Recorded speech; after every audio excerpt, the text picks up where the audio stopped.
இப்ப தமிழ்நாட்டை பொறுத்தளவுல எஸ்ஐஆர் பணிகள் ஆரம்பிச்சிருச்சு, ரொம்ப தீவிரமா நடந்துட்டு இருக்கு. ஸோ இப்ப மக்களுக்கு நிறைய கேள்விகள் இருக்கு. எப்படி நம்ம இதை ஹேண்டில் பண்ணணும், என்ன மாதிரியான டாக்குமெண்ட்ஸ் வேணும், இந்த மாதிரி நிறைய கேள்விகள்லாம் இருக்கு. இது தொடர்பான செய்திகளை உடனுக்குடன் தெரிஞ்சுக்கணும்னா வெயிட் நியூஸ் ஆப்பை டவுன்லோட் பண்ணுங்க. ஆப்புக்கான லிங்கை நாங்கள் டிஸ்கிரிப்ஷன்ல ஷேர் பண்ணியிருக்கோம். தமிழ் தடவையர்களுக்கு வணக்கம். நம்மோடு உரையாட ஊடகவியலாளர் திரு கேப்ரியல் இணைந்திருக்காங்க. வாங்க பேசலாம். வணக்கம். வணக்கம். 2 நாள் விழாவாக வள்ளுவர் கோட்டத்தில் திமுகவுடைய 75 ஆண்டுகள் நிறைவு விழா நடத்தியிருந்தாங்க. அறிவு திருவிழா அப்படின்ற பேர்ல. ஸோ அவங்க இந்த 75 ஆண்டுகள் என்னென்னலாம் பண்ணியிருக்காங்க அப்படின்றத விட அவங்க அந்த மீட்டிங்ல உதயநிதி அவர்களை புகழ்ந்தும் ஸ்டாலின் அவர்களை புகழ்ந்தும் நிறைய புகழ் மாலையில சூடி பேசியிருந்தாங்க.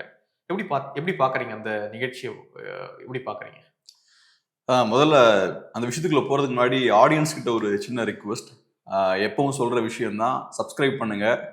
ஆனா இப்ப டெய்லி சொல்லும் போது அதை சீரியஸா எடுத்துக்க மாட்டேங்கிறீங்க. ஸோ அதனால ஒரு தடவை செக் பண்ணிக்கோங்க, சப்ஸ்கிரைப் பண்ணியிருக்கோமா இல்லையான்னு. இன்கேஸ் பண்ணலன்னா டெஃபினட்டா பண்ணிருங்க. ஸோ இப்போ அரசியல்வாதிகளை பொறுத்தளவு ரொம்ப ஷூடான மனிதர்கள். ஒரு விஷயத்த அவங்க அதிகமாக பண்றாங்கன்னா அதுல ஏதோ லாபம் அவங்களுக்கு இருக்குன்னு அர்த்தம். ஸோ இப்போ உதயநிதி அவர்களை அதிகப்படியாக அவங்க உயர்த்தி பேசுகிறாங்கன்னா அதுலேருந்து அவங்களுக்கு ஏதோ லாபம் வருவதற்கான வாய்ப்பு இருக்குன்னு அர்த்தம். ஃபியூச்சரில் அவர் தான் பவர்ஃபுல்லாக இருக்க போகிறாருன்னு அர்த்தம். ஸோ அதனால் இனிமேல் நம்ம இவரை டார்கெட் பண்ணி பேசணும், அவரை உயர்த்தி பேசணும். அரசியல்வாதிகளுக்கு தெரிஞ்சது தானே, அவங்க ரொம்ப டீப்பாக சைக்கலாஜிக்கலாக போய் அவருக்கு என்ன மாதிரியான கேரக்டர், அவரை இப்படி அப்ரோச் பண்ணால் கரெக்டாக இருக்குமா, அப்படி அப்ரோச் பண்ணால் கரெக்டாக இருக்குமான்லாம் யோசிக்க மாட்டாங்க. அவங்க ட்ரெடிஷ்னலாக ரைட் இவர் தான் ஃபியூச்சர்னா ஓப்பனாக அவரை சப்போர்ட் பண்ணிட்டு போயிட்டே இருப்போம் அப்படின்ற மாதிரி தான் யோசிப்பாங்க. நான் பார்த்த லெவலில் உதயநிதி அவர்கள் கொஞ்சம் இன்ட்ரோவர்ட்டான ஆள். நிறையா பொலிட்டிஷியன்ஸுக்கு அவரை புரியலன்னு நான் யோசிப்பேன். அவரை பொறுத்தவரை நீங்கள் கொஞ்சம் 2 ஸ்டெப்பு கிட்ட நெருங்கினீங்கன்னா 2 ஸ்டெப் அவர் பேக்கில் போயிடுவார். ஸோ இன்ட்ரோவர்ட்டான ஆட்களை நீங்கள் ரொம்ப பப்ளிக்காக ரொம்ப இந்த மாதிரி பெரியார், ராஜேந்திர சோழன் இப்படிலாம் நீங்கள் ஓவராக பாராட்டுறது அவங்களுக்கு சில நேரங்களில் பிடிக்காம போறதுக்கான வாய்ப்பும் இருக்கு. இன்ட்ரோவர்ட்ஸ் சட்டிலா எதிர்பார்ப்பாங்க. புகழ் எல்லாருக்கும் அது விருப்பம் இருக்கும், ஆனா சட்டிலா எதிர்பார்ப்பாங்க. ஸோ இன்ட்ரோவர்ட்ஸை கரெக்டா புரிஞ்சு அவங்க எந்த மாதிரியான சட்டில் புகழ்ச்சியை எதிர்பார்ப்பாங்களோ அந்த வகையில் அழகா அதை நீங்க கொடுக்கணும். ஸோ இது நம்ம பொலிட்டிஷியன்ஸ்க்கு ஒரு அட்வைஸா நம்ம கொடுப்போம். ரொம்ப அக்ரெசிவா நெருங்கி கிட்ட போகக்கூடாது. இப்போ பெரிய லீடர்ஸ் பார்த்தோம்னா, அந்த பெரிய பேச்சாளர்கள் அவங்கெல்லாம் பார்த்தோம்னா அவங்க கிட்ட நீங்க அக்ரெசிவா நெருங்கி கிட்ட போறதை அவங்க விரும்புவாங்க. அவங்களும் அதே மாதிரி தான் இருப்பாங்க. ஆனா இன்ட்ரோவர்ட்ஸ் கொஞ்சம் டிஃப்ரெண்டா இருப்பாங்க. ஸோ நீங்க கொஞ்சம் அவருக்கு ஏற்ற மாதிரி அவரை டீல் பண்ணணும். இந்த நிகழ்ச்சி பார்க்கும் பொழுது அவர் நிறைய விஷயங்கள் சொல்றாரு. கொள்கை பிடிப்பு அப்படின்னு சொல்றாரு. அங்க பேச நிறைய பேர் திமுக அப்படின்றது ஒரு கொள்கை சார்ந்த ஒரு இயக்கம் அப்படின்னு பேசுறாங்க. ஒரு வாரிசு அரசியல் கொள்கைக்குள்ள வருமா? இதை எதிர்த்து அவங்க யோசிப்பாங்க, ஆனா பேச மாட்டாங்களா? எப்படி நினைக்கிறீங்க இதை? நேற்று நடந்த விஷயங்களை நம்ம டீப்பா அனலைஸ் பண்ணோம்னா திமுகல கொள்கையே இல்லை அப்படின்றதான் அது காட்டுது. உதயநிதி அவர்களை மன்னரோட கம்பேர் பண்றாங்க, ராஜேந்திர சோழனோட கம்பேர் பண்றாங்க. அது காட்டக்கூடிய விஷயம் என்ன? இப்ப நம்ம திமுகல மன்னராட்சி நடக்குதுன்னு சொன்னோம். அப்ப என்ன சொன்னாங்க? திமுகல மன்னராட்சியெல்லாம் நடக்கல, ஓட்டு போட்டுல எலெக்ட் பண்ணாங்கன்னா. இப்ப நீங்க என்ன சொல்றீங்க? ராஜேந்திர சோழன். ஆமா. சோ அப்ப நீங்களுமே அப்படிதான் பாக்குறீங்க. அததான் இது காட்டுது. சோ நீங்க முற்போக்காளர்களா இல்ல, மிகவும் பிற்போக்காளர்களா நீங்க இருக்கீங்க. நான் மன்னராட்சி நடக்குதுன்னு சொன்னது கூட அது எந்த அர்த்தத்துல சொல்றதுன்னா வாரிசா கரெக்டா வராங்கன்ற அர்த்தத்துல நான் சொல்றேன். ஆனா நீங்க இன்னும் ஒரு ஸ்டெப் பின்னாடி போறீங்க. ஒரு இண்டிவிஜுவல் மன்னரோடய ஸ்ட்ரைட்டா கம்பேர் பண்றீங்க. ஸோ அப்போ உங்களுக்கு இங்க இருக்கக்கூடிய நிறைய ப்ரோக்ரசிவ் லீடர்ஸோட கம்பேர் பண்ண முடியல, ஒரு இண்டிவிஜுவல் மன்னரோட கம்பேர் பண்றீங்க நீங்க. ஸோ அப்ப இன்னும் 2 ஸ்டெப் நீங்க பேக்ல போறீங்க. ஸோ இதெல்லாம் காட்டக்கூடிய விஷயமே என்னன்னா, இன்னைக்கு பெரிய கொள்கை பிடிப்பெல்லாம் இல்லை. கொள்கை பிடிப்பெல்லாம் இருந்தா நீங்க ஒரு தனிநபரை பத்தி பேசிட்டு இருக்க மாட்டீங்க, கொள்கை பத்தி பேசியிருப்பீங்க, சித்தாந்தத்தை பத்தி பேசியிருப்பீங்க. தனிநபரை பத்தி நீங்க பேசுறீங்கனாலே உங்களோட வளர்ச்சி அந்த தனிநபரை சார்ந்திருக்கு. அதுக்காக நீங்க இந்த விஷயங்கள்லாம் பேசுறீங்க. இல்ல கொள்கை இதெல்லாம் பேசினா எனக்கு growth இருக்கும் அப்படின்னா நீங்க கொள்கை சித்தாந்தம் பேசியிருப்பீங்க. இப்ப கொள்கை அடிப்படையில் உருவாக்கப்பட்ட ஒரு கட்சியில கொள்கை பேசுறவனுக்கு அங்க வளர்ச்சி இருக்கும், அந்த கட்சி அவனை ஐடென்டிஃபை பண்ணும். ஆனா இங்க அன்பார்ச்சுனேட்லி அந்த மாதிரியான ஒரு சூழல்ல. அது போக ஏவாவே என்ன சொல்றாரு, பெரியாரோட ஒப்பிடுறாரு உதயநிதி ஸ்டாலின், திரையுலக பெரியார்ன்றார். ஆமா, இதுக்கெல்லாம் நம்ம பதில் சொல்லக்கூடாது. பெரியாரிஸ்டுகள் தான் அதுக்கெல்லாம் பதில் சொல்லணும். பெரியாரிஸ்டுகள் இப்ப ஒழியக்கூடாது. பெரியாரிஸ்ட் தான் அந்த மேடையிலே பேசுறாங்களே. ஏவாவேலு பெரியாரிஸ்டா இல்ல, இன்னும் பெரியாரிஸ்டுகள் அந்த மேடையில இல்ல. ஆனா இந்த பாயிண்ட்டுக்கு அவங்க பதில் சொல்ல மாட்டாங்க. நான் என்ன சொல்றேன், இப்ப ஏவாவேலு பெரியாரோட ஒப்பிட்டு பேசுறாரு உதயநிதி அவர்களை. இதுக்கு பெரியாரிஸ்டுகள் பதில் சொல்லணும். பெரியாரிஸ்டுகள் சைலண்டா எஸ்கேப் ஆகக்கூடாது. இந்த மாதிரி ஏதாவது நடக்கும்போது கேட்காத மாதிரி எப்படி சைலண்டா இந்த பக்கம் திரும்பி இருந்துக்கிறாரு. இதுக்கு நீங்க வந்து கிளியர் கட்டா பதில் சொல்லணும். ஏவாவேலு சொல்றது கரெக்டா, பெரியாரோட உதயநிதி ஸ்டாலின் அவர்களை கம்பேர் பண்றது கரெக்டா, பெரியார் அவர்களோட செயல்பாடும் உதயநிதி அவர்களோட செயல்பாடும் ஈக்குவலா தான் இருக்கா, இந்த விஷயங்களெல்லாம் பெரியாரிஸ்டுகள் தெளிவுபடுத்தணும். இந்த மாதிரி நடக்கும்போது சைலண்டா கப்சுப்புன்னு இருக்கக்கூடாது. இது நடக்கலையே அப்படின்ற மாதிரி இருக்கக்கூடாது. இப்ப நம்ம ஒரு விஷயத்த சொல்றோம்னா என்ன மாதிரி எகிரி வராங்க, அது எப்படி நீ மன்னராட்சின்னு சொல்லலாம், அது இதுன்னு பேசுறாங்க. டிவில எல்லாம் பார்க்க ரொம்ப கொச்சுக்கிறாங்க. மன்னராட்சின்லாம் சொன்னா பத்திரிகையாளர்கள்லாம் கொச்சுக்கிறாங்க. இப்ப அதே விஷயத்த அவங்க சொல்றாங்க. மன்னராட்சின்னு கூட நீங்க சொல்ல, வாரிசு அரசியல் சொன்னாலே கொச்சிக்கிறாங்க. அது ஃபேக்சுவலா இருக்குல்ல அப்படின்னு சொன்னா கூட அவங்க ஏத்துக்க மாட்டாங்க. இது வாரிசு அரசியலே கிடையாதுன்றாங்க. ஓட்டு போட்டா வாரிசு அரசியல் இல்லாம ஆயிருமா, ஓட்டு போட்டா மன்னராட்சி இல்லாம போயிருமா? ஸோ அதனால இதை கூட அக்செப்ட் பண்ணிக்க மாட்டேங்கிறாங்க. இந்த கண்டிஷன்ல தான் நம்ம ஸ்டேட் இருக்கு. ஸோ இதெல்லாம் காட்டக்கூடிய விஷயம் என்னன்னா, இங்க பொலிட்டிக்ஸ் பயங்கரமான மோசமான ஒரு நிலையில இருக்கு. ஒரு இண்டிவிஜுவலை குஷிப்படுத்துறதுக்காக எல்லாருமே இதை பேசிட்டு இருக்காங்க. இன்ஃபேக்ட் அதுல கூட நான் சொன்னது போல அந்த இண்டிவிஜுவலே இதை ரசிக்க மாட்டாரு. எப்போ ரொம்ப ஓவரா போறீங்க பண்ற மாதிரி தான் அவரே யோசிப்பாரு. ஏன்னா பர்சனலா அவர் ஒரு இன்ட்ரோவர்ட்டடான ஒரு கேரக்டர் தான். ஸோ நீங்க ரொம்ப ஓவரா அக்ரெசிவா அவரை புஷ் பண்றதை அவரே விரும்ப மாட்டார். பட் இவங்களை பொறுத்தளவுல ரைட்டு, நமக்கு தெரிஞ்ச ஒரே பெர்ஃபார்மன்ஸ் இதுதான், கொடுத்துருவோம் அந்த பெர்ஃபார்மன்ஸ்ன்னு போட்டு இந்த லெவலுக்கு அதை புஷ் பண்றாங்க. இப்ப நமக்கு ஒன்றும் இப்ப இண்டிவிஜுவல்ஸ் மேல எந்த வருத்தமும் கிடையாது. பட் இப்ப இங்க இருக்க சிஸ்டமோட நிலைமை இது காட்டுது. இப்ப என் அப்பா ஒரு சிஎம் இருந்தாரா, நானும் சிஎம் தான் ஆவேன். நான் ஒன்றும் உடனே ரிவர்ஸ்லாம் போக மாட்டேன். இது ஒரு ஏறக்குறைய கம்பல்ஷன் மாதிரி தான். நானே விருப்பப்பட்டனாலும் நிறைய ஃபோர்ஸஸ் என்னை சுற்றி இருக்கும், என்னை உள்ள தள்ளி விட்டுருவாங்க. ஒரு பெரிய ஃபேமிலி பிஸ்னஸ் ஒன்று இருக்குன்னா நேச்சுரலாக நாங்கள் வந்து தான் ஆகணும் அப்படின்ற சூழல் ஏற்படும். ஒரு 30 வயசு வரைக்கும் நான் அதாவது கதை பேசலாம், எனக்கு இதெல்லாம் பிடிக்காது, எனக்கு நான் ஒரு முற்போக்கானலாம் சொல்லிக்கலாம். ஆனால் கரெக்டான டைம் வரும்போது எல்லா ஃபோர்ஸஸும் என்னை புஷ் பண்ணி அங்கே உள்ளே இறக்கி விட்டுருவாங்க. ஸோ அதனால இது வந்து ஒரு இண்டிவிஜுவலோட சக்திக்கு அப்பாற்பட்ட ஒரு விஷயம். அதனால நம்ம இண்டிவிஜுவல்ஸை பற்றி இங்கே பேசலை. பட் இருந்தாலும் இந்த சிஸ்டம் எந்த அளவுக்கு வீக்காக இருக்குன்றதை காட்டுது பாருங்க. நெக்ஸ்ட் ஒருத்தர் பவருக்கு வருவாருன்னு தெரிஞ்சோடனே இங்கே ஃபுல்லாக எல்லாம் அந்த பக்கம் அப்படி கிராவிடேட் ஆகி போகிறாங்க பாருங்க. இது என்னத்தை காட்டுது? இது ஐடியாலஜிலாம் எதுவுமே இல்லைன்றது தான் காட்டுது. பெரியாரிய சித்தாந்தத்துக்கு நேர் எதிரான விஷயம், சுயமரியாதைக்கு நேர் எதிரான விஷயம். பட் இருந்தாலும் பெரியாரிஸ்டுகளை இந்த மேடையில புன்னகையோட ஜாலியா உட்காந்து இதை பேசுறாங்க, கேட்கறாங்க, வரவேற்கிறாங்க. ஆமா, எப்படி இது சுயமரியாதைக்கும் இதுக்கும் என்ன தொடர்பு இருக்கு? அங்க அந்த மேடையில நின்று பேசக்கூடிய பெரியாரிஸ்டுகளுக்கு சிஎம் ஆக முடியுமா தமிழ்நாட்டுல? அப்ப இதுதான் சுயமரியாதை. எல்லாம் பெரிய அறிவாளிகள், பயங்கரமா பேசக்கூடியவங்க, திறமை உள்ளவங்க. திறமையே இருந்தாலும் அவங்களால ஆக முடியாது. இப்போ நம்ம இது வந்து மன்னர் ஆட்சி, மன்னர்கள் போல நடத்துறாங்க அப்படின்னு சொல்றதுக்கு இன்னொரு காரணமும் இருக்குன்னு நான் நினைக்கிறேன். என்ன அப்படின்னா, மன்னர்கள் என்ன பண்ணுவாங்க அப்படின்னா, நானு, என் பையன், என் பேரன் அப்படின்னு தொடர்ந்தா வரும். அது மட்டும் இல்லாம பெண்கள் அவங்க வாரிசுகளாக நியமிக்க மாட்டாங்க. பெண்கள் இருந்தாலும், மகள்கள் இருந்தாலும் அவங்க அடுத்த லீடிங்கா, அவங்க லீடரா வந்து வர முடியாது. அதே தான் இங்கேயும் நடக்குது. என்னதான் இங்க வந்து ஒரு ஒரு இண்டிவிஜுவலுக்கு மகள் இருந்தாலும் அந்த மகள் வந்து அடுத்து லீட் பண்ண முடியாது, அந்த டீமை, அந்த குரூப்பை லீட் பண்ண முடியாது. லீட் பண்றதுக்கு ஒரு ஆண் தான் வரணும். இப்போ அதே தான் உதயநிதி அவர்களுக்கும். இப்போ அடுத்தது யார் லீட் பண்ண போறாங்கன்றது தெரியும். அதே உதயநிதி அவர்களுக்கு மகளும் இருக்காங்க, ஆனா அவங்க லீட் பண்ண முடியாது. இதே ஸ்டாலின் அவர்களுக்கு மகளும் இருக்காங்க, ஆனா அவங்க அந்த குரூப்பை லீட் பண்ண முடியாது. ஸோ டிப்பிக்கலான ஒரு மன்னராட்சி தான் இது அப்படின்னு நம்ம சொன்னோம்னா கோச்சிக்கிறாங்க. சில நேரங்களில் மன்னராட்சியில் பார்த்தீங்கன்னா எக்ஸ்ட்ராடினரி சர்க்கம்ஸ்டான்சஸ் இருக்கும்போது பெண்கள் அடிச்சு தூக்கிடுவாங்க. அசாதாரண சூழல் இருக்கும்போது பெண்கள் பார்த்தோம்னா டப்புன்னு ஏறி வந்துடுவாங்க. அதே மாதிரி மன்னரோட பிளட் லைன்லேருந்து வராதவங்க கூட சில நேரங்களில் ஏறி வந்துடுவாங்க. எக்ஸப்ஷன்ஸ் நீங்கள் சொன்ன மாதிரி தான் மோஸ்ட்லி நடக்கும். பட் சில எக்ஸப்ஷன்ஸ் வந்து அப்பப்போ இருக்கும்.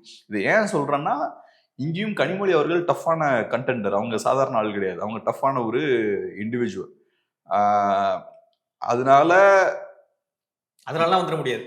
அண்டர் நார்மல் சர்க்கம்ஸ்டான்சஸ் இப்ப இருக்கக்கூடிய இளவரசர் தான் அடுத்தது மன்னர் ஆகணும். Under normal circumstances. பட் இருந்தாலும் சில நேரங்களில் சில அசாதாரண சூழல் ஏற்பட்டுச்சுன்னா ஸ்கிரிப்ட் மாறுறதுக்கும் வாய்ப்பு இருக்கு. ஆனா அப்படிலாம் மாறி இவங்களை மீறி இன்னொரு இண்டிவிஜுவல் பவருக்கு வராங்கன்னா இவங்களோட லீடர்ஷிப் இன்னும் ரொம்ப வீக்கா இருக்குன்றதான் அது காட்டுது. ஏன்னா சாதாரணமா செய்ய வேண்டியதெல்லாம் கரெக்டா பண்ணா நீங்க தான் ஆகணும். பட் பெருசா எதையாவது சொதப்புனீங்கன்னா ஸ்கிரிப்ட் மாறுறதுக்கான வாய்ப்பு இருக்கு. ஆனா அண்டர் நார்மல் சர்க்கம்ஸ்டான்சஸ் நீங்க சொன்ன மாதிரி மன்னர் பதவின்றது ரிசர்வ் ஃபார் மென். ஓகே, இன்னொரு விஷயம் நம்ம நோட் பண்ண வேண்டியது என்ன அப்படின்னா, திமுகவுக்கு இதுல ஒரு கிரெடிட்டே கொடுக்கலாம் அப்படின்னு நினைக்கிறேன். ஏன் அப்படின்னா, நேத்து நான் அந்த நிகழ்ச்சிக்கு போயிருந்தேன். அங்க ஒரு புத்தக கண்காட்சி வேற போட்டிருந்தாங்க. ஸோ அதை பார்க்கலாம் அப்படின்னு சொல்லிட்டு போயிருந்தேன். தமிழ்நாட்டுல ஒரு கட்சி இப்படி ஒரு ஸ்ட்ரக்சரா நகர்றாங்க அப்படின்னும் பொழுது அது திமுக தான் நான் நினைக்கிறேன். அவங்க கிட்ட பணம் இருக்கு, அதிகாரம் இருக்குன்னு நீங்க சொல்லலாம். ஆனா மற்றவங்க கிட்ட இல்லையா? இன்னும் சில கட்சிகள்கிட்டயும் இந்த அதிகாரம் இருக்கு, பணம் இருக்கு. ஆனாலும் அவங்களால இதை பண்ண முடியல. திமுக ரொம்ப அழகா ஒன்று பண்றாங்க. அறிவு திருவிழா ஒன்று வைக்கிறாங்க. ஒரு 44 பேச்சாளர்களை பேச வைக்கிறாங்க. அதை லைவ் பண்ண வைக்கிறாங்க. இன்னொரு பக்கம் புத்தக கண்காட்சி போடுறாங்க. அங்க அவங்களுடைய கருத்துக்களை பரப்புவதற்கான புத்தகங்களை வந்து வாங்க சொல்றாங்க. இன்னும் அவங்களே அவங்களுடைய வரலாற்றை ஆவணப்படுத்துறாங்க. ஆவணப்படுத்தி புத்தகமா வெளியிட்டு அதையும் வந்து ரிலீஸ் பண்றாங்க. அதையும் வாங்க சொல்றாங்க. ஸோ ஒரு விஷயத்தை கடத்திக்கிட்டே இருக்காங்க. நம்ம பேச பொருளா இருந்துகிட்டே இருக்கணும். அதுவும் முற்போக்கா மக்கள் கிட்ட போய் சேர்ந்துகிட்டே இருக்கணும் அப்படின்ற ஒரு ஸ்ட்ரக்சர் இருக்கு பாருங்க. அந்த ஸ்ட்ரக்சரை திமுகவோட மட்டும்தான் பண்ண முடியுதோ தமிழ்நாட்டுல அப்படின்னு நினைக்கிறேன். அந்த மேடையில பேசினவங்க எல்லாருமே திமுக காரங்க கிடையாது. எழுத்தாளர் அப்படின்ற பேர்ல ஒரு 10 பேர் பேசிக்கிட்டு இருக்காங்க. பத்திரிகையாளர்ன்ற பேர்ல 10 பேர் பேசிக்கிட்டு இருக்காங்க. இப்போ ஜென்ரல் பப்ளிக் ஒரு லைவ் பார்க்கும்போது பத்திரிகையாளரே இந்த புகழ்றாரு, அப்போ உண்மையா தான் இருக்குமோ? ஒரு எழுத்தாளரே பேசுறாரு, கரெக்டா தான் இருக்கும். எனக்கு என்னமோ அப்படிலாம் யோசிப்பாங்கன்னு அவங்களுக்கு எல்லாம் தெரியும் இந்த எழுத்தாளர் எந்த கட்சியை சப்போர்ட் பண்ணக்கூடியவர், எந்த பேக்ரவுண்ட்ல இருந்து வரக்கூடியவர், இந்த பத்திரிகையாளர் எந்த பேக்ரவுண்ட்ல இருந்து அதெல்லாம் தெரியும்னு நினைக்கிறேன். அப்கோர்ஸ் நீங்க சொன்ன மாதிரி எல்லாரையும் அகாமடேட் பண்ணணும்னு ட்ரை பண்றாங்க.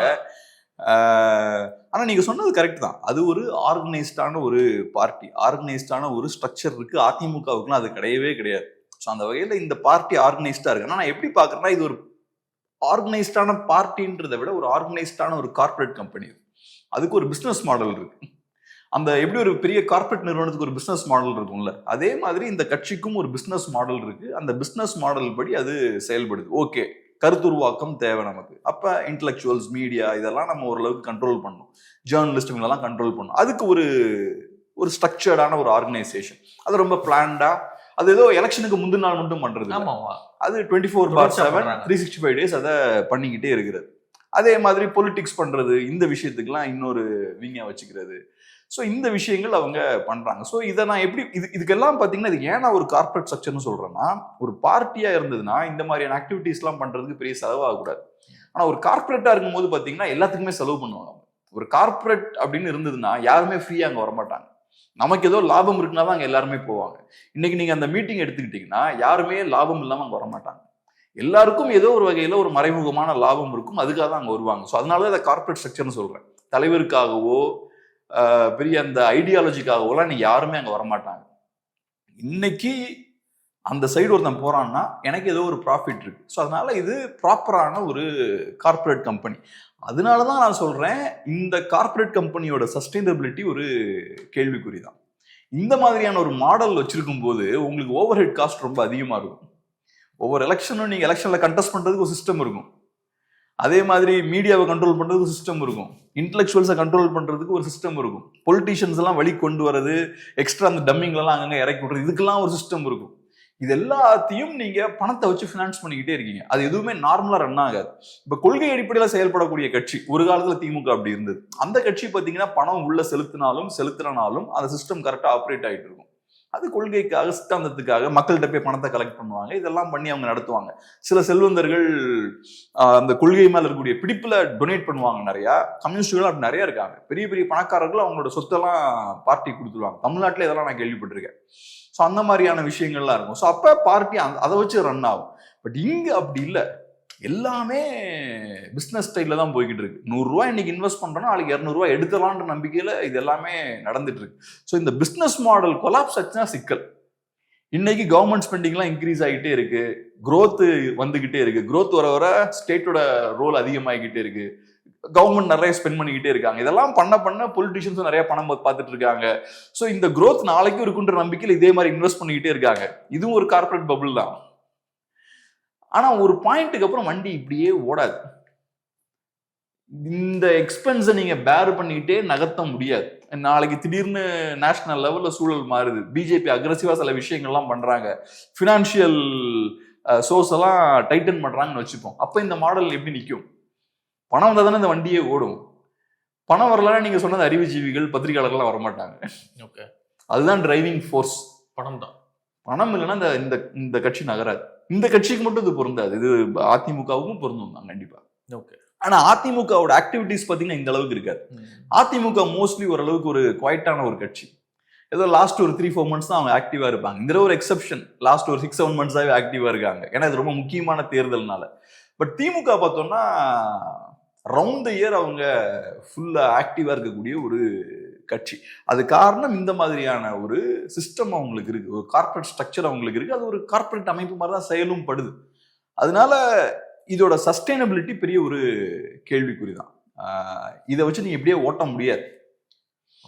இதை ரன் பண்ணணும்னா உங்களுக்கு ஏகப்பட்ட கோடிகள் செலவாகும். அடுத்ததாக இன்னொரு விஷயம் செய்தித்தாள்ல வந்திருக்கு. என்ன அப்படின்னா, டிவி கேட்காரங்களை இப்போதைக்கு யாரையும் கைது பண்ண வேண்டாம் அப்படின்னு ஒரு ரகசிய உத்தரவு போயிருக்கிறதாக ஒரு செய்தியானது நியூஸ் பேப்பர்ல வந்திருக்கு. ஏன்? அதான் இப்ப பாத்தீங்கன்னா அந்த ரகசிய உத்தரவுன்னு பேப்பர்லயே டைட்டில் வச்சு போயிருக்காங்க.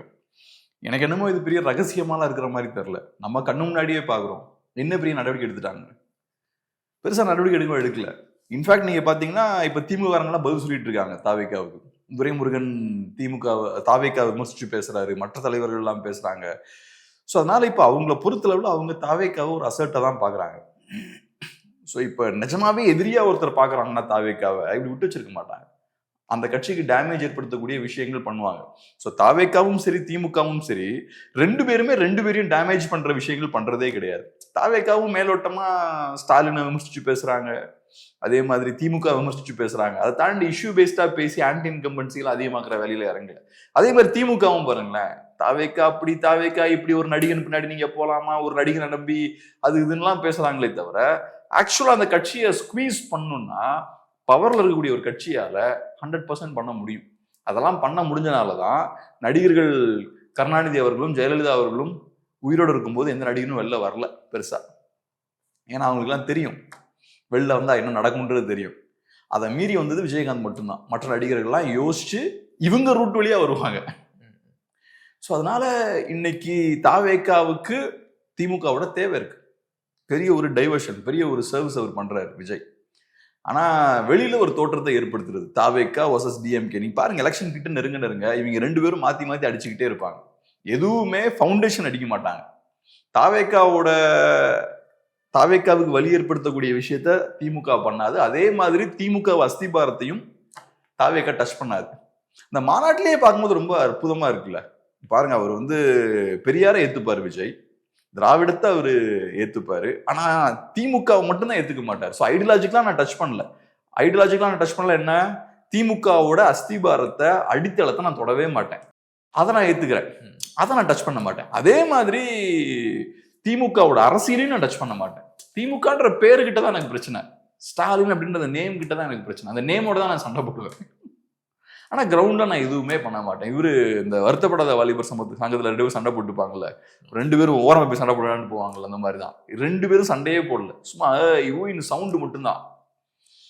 ஆக்சுவலான ஃபைட் எப்போ இருக்கும்னா ஏதோ ஒரு பாதிப்பு இவங்கனால அவங்களுக்கு, அவங்கனால இவங்களுக்கு ஏதோ ஒரு பாதிப்பு வந்தாதான் இருக்கும். ஸோ அதனால இவங்க ஒரு ஆர்டிபிஷியலான ஒரு செயற்கையான ஒரு எதிரியை இப்போ உருவாக்கிட்டாங்க தாவேகான். அந்த செயற்கையான எதிரி அது ஒரு ஷேடோ தான், நிழல் தான். அந்த நிழலோட இன்னைக்கு திமுக சண்டை போட்டுட்டு இருக்காங்க. அதுக்கான காரணம் என்னன்னா, ஒவ்வொரு கட்சிக்கும் இந்த சிக்கல் இருக்கும். ட்ரெடிஷ்னலா திமுகவால அதிமுகவை தவிர வேற எந்த கட்சியும் சண்டை போட முடியாது. அதிமுக இருக்க இடத்துல இப்ப என்டிகே இருக்குன்னு வச்சுப்போம், அவங்களோட சண்டையே போட முடியாது. ஏன்னா என்டிகேவுக்கு பேகேஜே இருக்காது. இதான் ஃபர்ஸ்ட் டைமா வராங்க. என்டிகே புதுசா வேற ஒரு சித்தம் பேசுவாங்க, பொருளாதார ரீதியா வேற விஷயங்கள் பேசுவாங்க, உங்களை மாதிரி கரப்டா இருக்க மாட்டாங்க. சோ ஏறக்குறைய உங்க சாயல்லே இருக்கக்கூடிய இன்னொரு கட்சியோட தான் நீங்க சண்டை போட முடியும். அதே மாதிரிதான் பிஜேபிக்கு காங்கிரஸோட தான் சண்டை போட முடியும். புதுசா ஆம் ஆத்மி வளர்ந்து வரும்போது ரைட் டிவில முடிக்க வேண்டியதுதான். ஏன்னா ஆம் ஆத்மி ஃப்ரெஷ்ஷான ஒரு பார்ட்டி, நீங்க கேரி பண்ற பேகேஜ்லாம் அவன் கேரி பண்ண மாட்டான். ஸோ அதனால அந்த புது பிளேயர் உள்ள வரும்போது இவங்க பயப்படுவாங்க. ஆனா இன்னைக்கு திமுகவுக்கு ஏற்பட்டிருக்க வீழ்ச்சி என்னன்னா, அதிமுக கூட அவங்களுக்கு அரசியல் பண்ண முடியல. ஸோ அவங்களுக்கு போன எலெக்ஷன்லேயே அதை பண்ணாங்க. அதிமுக ஓரமா வச்சுட்டு புதுசா பிஜேபியை உள்ள கொண்டு வந்து பிஜேபி எதிரி மாதிரி ப்ரொஜெக்ட் பண்றது, மெயின் எதிரி மாதிரி ப்ரொஜெக்ட் பண்றது. இப்போ அதை இன்னும் அதிகமா பண்றாங்க. கட்சியே கிடையாது இவங்க தாவேக்கா. இந்த ஒரு ஷேடோ, இது ஒரு நிழல், இதை வச்சு இப்ப அரசியல் பண்ணிட்டு இருக்காங்க. ஸோ இது காட்டக்கூடிய விஷயம் என்னன்னா, இன்னைக்கு திமுக இருக்கிற நிலைமையில அதிமுக எதிர்த்து கூட அரசியல் பண்ண முடியல. அதிமுக எதிர்த்து அரசியல் பண்ண அவன் ஜெயிச்சிருவான். ஸோ அதனால திமுக எதிர்ப்பு வாக்குல ஸ்பிளிட் பண்றதுக்கு தாவேக்காவை வச்சு பயங்கரமா அரசியல் பண்றாங்க. இதுதான் இன்னைக்கு அதிமுகவுக்கு மிகப்பெரிய சிக்கல். அந்த ரகசிய டீலிங் இருக்குன்னு நினைக்கிறீங்களா நீங்க? இது ஓப்பன் நான் சொல்றேன். ஓப்பனாவே எதுவுமே பண்ணலையே. என்ன பண்ணிட்டாங்க? இவ்வளவு பெரிய சிக்கல்ல மாட்டிருக்காங்க. 41 பேர் இறந்திருக்காங்க. இது சாதாரண விஷயமே கிடையாது. என்ன பெரிய சிக்கலை எதிர்கொண்டாங்க தாவேக்கா? அவங்க பண்ண அந்த காரியத்தால மற்ற கட்சிகள் தான் சிக்கலை ஃபேஸ் பண்றாங்க. ஸோ இப்ப நிறைய கண்டிஷன்ஸ்லாம் வந்துருமோ, போட்டுருவாங்களோ அப்படின்ற அச்சம் மற்ற கட்சிகளுக்கு இருக்கு. 1 லட்சத்துல இருந்து 20 லட்சம் ரூபாய்க்கு டெபாசிட் பணம், அப்புறம் நீங்க சொன்னதுக்கு மேல நிறைய கூட்டத்தை கூட்டினீங்கன்னா அதுக்கு பெனால்ட்டி இருக்கும். இந்த மாதிரி விஷயங்கள்லாம் வந்துருமோன்ற அச்சம் இருக்கு இப்ப. ஸோ தாவேக்கா என்ன பெரிய ஃபேஸ் பண்றாங்க? எல்லாம் ஒழிஞ்சாங்க. ஒழிஞ்சதுக்கு அப்புறம் இப்ப எல்லாம் வெளியே வந்தாச்சு. வெளியே வந்து திரும்பவும் பேக் டு நார்மல். எல்லாம் பெரிய யூடியூப்ல எல்லாம் பேச ஆரம்பிச்சாங்க. ஏன்டா அமைதியா இருக்குன்னு கேட்டா நாங்க ரொம்ப வருத்தத்துல இருந்தோன்றாங்க. ஒரு கட்சி சோசியல் இஷ்யூ, ஒரு பிரச்சனை நடக்க, சொசைட்டில ஒரு பிரச்சனை நடந்தா எழுந்து வந்து பேசணும். அந்த புரிதல் கூட இல்லாம எல்லாம் ஒளிஞ்சுக்கிட்டு இன்னைக்கு இந்த கதையெல்லாம் பேசுறாங்க. அப்ப இவ்வளவு ஃப்ரீயா அவங்க அலோவ் பண்றாங்களே. இந்த சம்பவம் நடக்கிறதுக்கு முன்னாடி நீங்க பாருங்க, மெயின் ரோட்ல போய் அவங்க இவ்வளவு பிரச்சனைகளை ஏற்படுத்துறாங்க. திருச்சியில ஏகப்பட்ட பாதிப்புகளை ஏற்படுத்துறாங்க. ஏகப்பட்ட மக்கள் மயங்கி விடுறாங்க. ஆம்புலன்ஸுக்கு போக முடியல. ரோட்ல பக்கத்துல கடைகளுக்கு நிறைய சேதங்கள் ஏற்படுது. டாஸ்மார்க்கு போய் அங்க இருக்க பிரச்சனைகள்லாம் ஏற்படுது. கூரை மேல ஏறுறாங்க, கூரையே உடைக்கிறாங்க, மற்றவங்க வீட்டுக்குள்ள எல்லாம் போறாங்க. இவ்வளவு பிரச்சனைகள் இதெல்லாம் நடந்ததுக்கு அப்புறமும் அவங்களுக்கு ஃப்ரீயா போறதுக்கு அலோவ் பண்றாங்க. ரைட், கன்டினியூ பண்ணு நீ. ஏன்னா இந்த குரூப் கன்டினியூ பண்ண இஷ்யூஸை மக்கள் பார்க்க மாட்டாங்க. பிரச்சனைகள் 1000 பிரச்சனை இருக்கு, அதெல்லாம் பார்க்க மாட்டாங்க. எதிர்கட்சி அதை பேசினாலும் அதை யாரும் கேட்க மாட்டான். இங்க என்னமோ டிராமா நடந்துட்டு இதை தான் பார்த்துட்டு இருப்பாங்க. ஸோ ஒன்று இஷ்யூஸை நீங்க டைவெர்ட் பண்ணலாம், ரெண்டாவது ஆக்சுவல் ஓட்டையை உடைச்சிடலாம். ஸோ அதனால இப்ப இது ஒன்றும் பெரிய ரகசியம்லாம் கிடையாது. இது ஓப்பனா நடக்கிற ஒரு விஷயம்தான். ஆனா இப்போ ஓரளவுக்கு அதை பேச ஆரம்பிக்கிறாங்க. இவங்களுக்குள்ள ஒரு அண்டர்ஸ்டாண்டிங் இருக்கு அப்படின்ற விஷயத்த இந்த மாதிரி பேப்பர்லாம் இப்ப பேச ஆரம்பிக்கிறது நல்லா இருக்கு. அடுத்த கேள்விக்குள்ள போறதுக்கு முன்னாடி இப்ப தமிழ்நாட்டை பொறுத்தளவுல எஸ்ஐஆர் பணிகள் ரொம்ப தீவிரமா நடந்துட்டு இருக்கு. ஸோ மக்களுக்கும் எஸ்ஐஆர் குறித்து நிறைய கேள்விகளும் இருக்கும். ஸோ எஸ்ஐஆர் குறித்த செய்திகளை உடனுக்குடன் தெரிஞ்சுக்கணும்னா வேட் நியூஸ் ஆப்பை டவுன்லோட் பண்ணுங்க. ஆப்புக்கான லிங்கை நாங்க டிஸ்கிரிப்ஷன்ல ஷேர் பண்ணியிருக்கோம். அடுத்ததாக எடப்பாடி பழனிசாமி அவர்கள் ஒரு குற்றச்சாட்டை வச்சிருக்காரு. அதாவது தமிழ்நாட்டில் 5.25 லட்சம் காலி பணியிடங்கள் இருக்கு, அதை நிரப்பாம இந்த அரசு அலட்சிய போக்குன்னு செயல்படுறாங்க அப்படின்றாங்க. நிரப்பியிருந்தா கிட்டத்தட்ட 5.25 லட்சம் இளைஞர்களுக்கு வேலை வாய்ப்பானது கிடைச்சிருக்கும். ஏன் நிரப்பாம வச்சிருக்காங்க? ஃபண்ட் இல்லையா? என்ன காரணம் நினைக்கிறீங்க? இப்ப இதுல இதுதான் நான் சொல்றேன். இப்ப 2 திராவிட கட்சிகளுக்கும் பெரிய வித்தியாசம் கிடையாது. அதான் இங்க தெரியக்கூடிய விஷயம். இப்ப நம்ம வச்சுப்போம், இப்ப அந்த 5 லட்சம் பேருக்கும் வேலை கொடுத்தா என்ன ஆகும்? கொடுத்தா பணிகள் சிறப்பா செயல்படும். பணிகள் சிறப்பா செய்யப்படும். காசு எங்க இருந்து வரும்? 8 லட்சம் ரூபாய் கடன் இல்ல, இப்ப 8 லட்சம் கோடி ரூபாய் கடன். இப்ப அப்ப நீங்க 5 லட்சம் பேருக்கு வேலை கொடுத்தீங்கன்னா அடுத்த 2 வருஷத்துல கடன் எவ்வளவா இன்க்ரீஸ் ஆகும்? பெரிய அமௌண்ட்ல இன்க்ரீஸ் ஆகும். சோ இத இபிஎஸ்ஆலையும் செய்ய முடியாது, ஸ்டாலின் அவர்களாலையும் செய்ய முடியாது. நீங்க ஆக்சுவலா வேலை செய்யறவனுக்கு சம்பளம் கொடுக்கணும், ஆக்சுவலா வேலை செய்யறதுக்கான ஸ்பேஸையும் கிரியேட் பண்ணி கொடுக்கணும். வேகன்சி இருக்கு, அந்த வேகன்சிஸை நீங்க ஃபில் பண்ணணும்.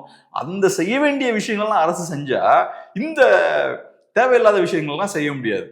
உரிமை தொகை, அப்புறம் டிவி கொடுக்குறேன்னு சொல்றதா இருக்கலாம், இல்லாட்டி ஃப்ரீயா பஸ் கொடுக்கறதா இருக்கலாம், இதெல்லாம் செய்ய முடியாது. அப்புறம் பொங்கலுக்கு நிறைய காசு கொடுக்கறதா இருக்கலாம். இப்படி ஏகப்பட்ட இலவசங்கள் நம்ம கொடுக்குறோம், லேப்டாப் அது இதுன்னு. இப்போ அஃப்கோர்ஸ் அதெல்லாம் இல்லை லேப்டாப் டிவில, பட் ஜென்ரலாக நான் நம்ம ஸ்டேட்டோட கண்டிஷனை நான் சொல்றேன்.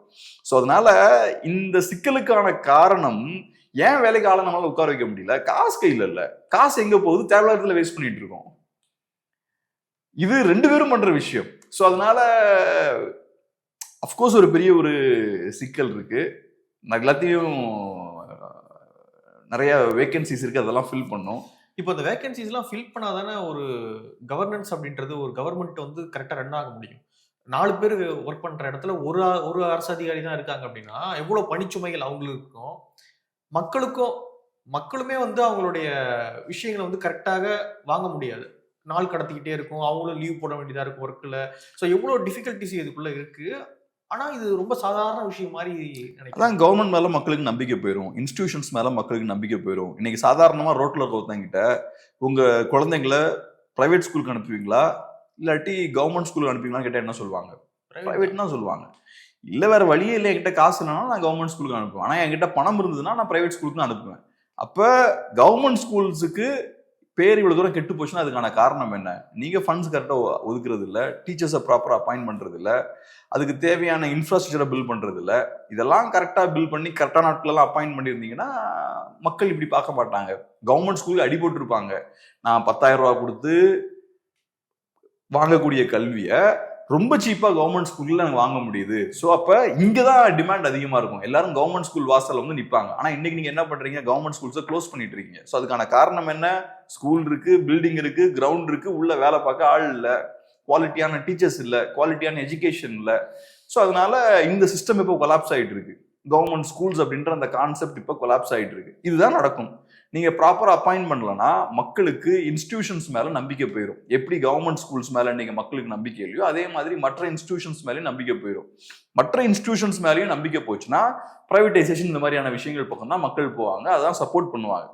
அதை சப்போர்ட் பண்ணும்போது நேச்சுரலா நீங்க சஸ்டைனபிளா நிக்க முடியாது. ஏன்னா உங்களோட எக்கனாமிக் மாடலே கவர்மெண்ட் எந்த அளவுக்கு பெருசா இருக்கோ அந்த அளவுக்கு தான் உங்களுக்கு ப்ராஃபிட் இருக்கு. ஸோ அதனால இது லாங் ரன்ல உங்களுக்கே நெகட்டிவா தான் போகும். பட் அன்பார்ச்சுனேட்லி இவங்க புது மாடல் ஒன்று கிரியேட் பண்ணியிருக்காங்க. அரசு பணத்தை செலவழிச்சு ஓட்ஸ் வாங்குறது, ஃப்ரீ நிறைய கொடுக்கறது.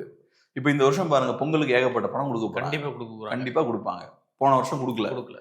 ஸோ அதனால இந்த வருஷம் கொடுப்பாங்க. அப்போ அதை நம்ம எப்படி புரிஞ்சுக்கிறது? எலெக்ஷனுக்கு முன்னாடி நீங்க ஏதோ ஒரு ரூட்ல வேற ஒரு பேர்ல நிறைய பணத்தை நீங்க பம்ப் பண்றீங்க. பாதிக்கப்படுறது யாரு? கடைசியில கவர்மெண்ட் எம்ப்ளாயிஸ், இன்ஸ்டிடியூஷன்ஸ். கடைசியில் அந்த பிரச்சனை எல்லாம் மக்கள் தலையெல்லாம் அந்த விழும். அன்பார்ச்சுனேட்லி இந்த லாஸ்ட் ஒரு 30-40 இயர்ஸா நம்ம இப்படி பண்ணிட்டு இருக்கோம். ஏகப்பட்ட இலவசங்களை சார்ந்து நம்ம இருக்கோம். இன்னொரு விஷயம் எடப்பாடி பழனிசாமி அவர்கள் சொல்றாரு, தமிழ்நாட்டில் 4 அதிகார மையங்கள் இருக்கு. ஸ்டாலின், உதயநிதி ஸ்டாலின், சபரீசன், அப்புறம் இன்னும் ஒரு ஆள் சொல்றாரு, துர்கா ஸ்டாலின் அம்மா அவர்கள். மொத்தமா 4 அதிகார மையங்கள் இருக்கு அப்படின்னு எதிர்கட்சி தலைவர் திரு எடப்பாடி பழனிசாமி அவர்கள் சொல்றாங்க. உண்மையாகவே 4 தான் இருக்கா? இப்போ ஒரு லீடர் இருக்கும்போது சைட்ல பேரலா வேற பவர் சென்டர்ஸ் இருக்கிற மாதிரியான ஒரு தோற்றம் ஏற்படுது இல்ல, அதுவே நல்லது கிடையாது. அப்ப அந்த லீடரோட பவர் வந்து கேள்விக்கு உள்ளாகும். இப்ப ஸ்டாலின் அவர்கள் இருக்கும்போதே உதயநிதி ஸ்டாலின் அவர்கள் எல்லாரும் பாராட்டி பேசிட்டு இருக்காங்க. அப்ப காட்டக்கூடிய விஷயம் என்ன? உதயநிதி ஸ்டாலின் அவர்களுக்கு அதிகமான பவர்ஸ் இருக்கு, நாளைக்கு அவரு தான் ஃபுல் கண்ட்ரோல் எடுக்க போறாரு அப்படின்றத காட்டுது. அப்ப நேச்சுரலா அப்ப ஸ்டாலின் அவர்களுக்கு ஃபுல் பவர் இல்லைன்னு தான் அர்த்தம். ஒரு லீடர் ஒருத்தர் பவர்ல இருக்காருன்னா எல்லா பவரும் என்கிட்ட இருக்கு அப்படின்ற தோற்றத்தை ஏற்படுத்தணும். உள்ளுக்குள்ள சிஸ்டம் வேற மாதிரி இருக்கலாம், ஆனா பார்க்கிறவங்களுக்கு பவர்னா இவருதான் தி மேன் அப்படின்ற ஒரு இமேஜை ஏற்படுத்தணும். அதனாலதான் கருணாநிதி அவர்கள் செகண்டரியா யாரையும் பெருசா வளர விடல. கருணாநிதி அவர்கள் இருக்கிற வரைக்கும் ஸ்டாலின் அவர்களுக்கே பெருசாலாம் ஸ்கோர் பண்ண முடியல. ஸோ முக்கியமான வாய்ஸ்னா கருணாநிதி அவர்கள் தான் அப்படின்ற ஒரு சூழல் இருந்தது. ஒரு லீடர் அதை ஆக்சுவலா மெயின்டைன் பண்ணணும். அது இல்லாம இந்த மாதிரி வேற பவர் சென்டர்ஸ் இருக்குன்னு கேள்வி வருது இல்ல, இதுவே லீடர்ஷிப்போட வீக்னஸை காட்டக்கூடிய ஒரு விஷயம் தான். இல்ல ஜெயலலிதா மேல இருக்கும்போது சசிகலா அது ஒரு வீக்னஸ் தான், அதனால பெரிய பாதிப்பையும் அவங்க ஃபேஸ் பண்ணாங்க. ஆனா அந்த ஸ்பேஸை டிஎம்கேனால யூஸ் பண்ண முடிஞ்சது. சசிகலா அவர்கள் அப்படின்ற அந்த இண்டிவிஜுவலை ஒரு பெரிய ஒரு லைபிலிட்டியா டிஎம்கேவால மாற்ற முடிஞ்சது. ஏடிஎம்கேவுக்கு எதிராகவும் ஜெயலலிதாவுக்கு எதிராகவும் அந்த கான்செப்ட் அவங்களால மாற்ற முடிஞ்சது. சசிகலா அவர்கள்லாம் ஏதோ பெரிய ஒரு பவர் சென்டர், பயங்கரமா பேக்ரவுண்ட்ல ஏதோ பெருசா டார்க் டீலிங்ல நிறைய நடந்துட்டு இருக்கு அப்படின்ற மாதிரியான, அது உண்மையா போயாலும் நமக்கு தெரியாது. ஆனா அது ஒரு நியூஸா வெளில கொண்டு வந்து மீடியாவோட சப்போர்ட்டோட பயங்கரமான கான்ஸ்பிரசி தியரிஸ் அதெல்லாம் ஸ்ப்ரெட் பண்ணாங்க. இதெல்லாம் நிறைய ஸ்ப்ரெட் ஆகும்போது ஒரு பாயிண்ட்ல ஜெயலலிதா அவர்களுக்கு சசிகலா அவர்கள் பெரிய லைபிலிட்டியா மாறுறாங்க. இன்னைக்கு நீங்க சொல்றீங்க 4 பவர் சென்டர் இருக்குன்னு சொல்றீங்க, ஆனா உங்களுக்கு அதே விஷயத்த பண்ண முடியல. அந்த அக்ரெசிவா அந்த மாதிரி பண்ணிருக்கலாமே. ஸோ அதனால உங்களை தாண்டி வெளியே வேற ஆல்டர்னேட் பவர் சென்டர்ஸ் இருக்குன்ற இமேஜ் வெளியே கிரியேட் ஆச்சுன்னா அது எந்த லீடருக்குமே டேஞ்சர் தான். அப்படி இருக்கும் தானே, ஒரு பவரை சுத்தி ஒரு பவர் சென்டர் உருவாகும்ல, அப்படிதானே?